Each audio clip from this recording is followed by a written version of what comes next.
கண்காணிப்பை விரும்புகிறவன் நல்ல வேலையை விரும்புகிறான். இது உண்மையான வார்த்தை. ஆகையால் கண்காணியானவன் குற்றம் சாட்டப்படாதவனும் ஒரே மனைவியை உடைய புருஷனும் ஜாக்கிரதை உள்ளவனும் தெளிந்த புத்தி உள்ளவனும் யோக்கியதை உள்ளவனும் அந்நியரை உபசரிக்கிறவனும் போதக சமர்த்தனுமாய் இருக்க வேண்டும்.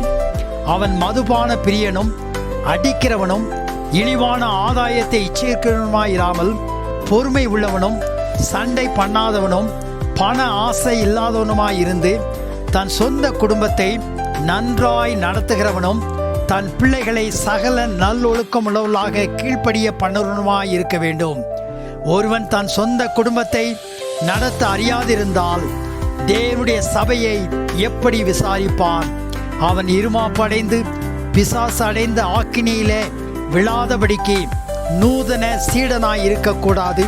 அவன் நிந்தனையிலும் பிசாசின் கண்ணியிலும் விழாதபடிக்கு புறம்பானவர்களால் நற்சாட்சி பெற்றவனுமாயிருக்க வேண்டும். இந்த நற்சாட்சி உடையவர்களாயிருக்க ஆண்டவர் நமக்கு கிருபை தருவாராக. ஆமேன். ஆண்டவரின் அன்பை பரப்ப லைக், ஷேர், சப்ஸ்கிரைப் மற்றும் கமெண்ட் பண்ணுங்க.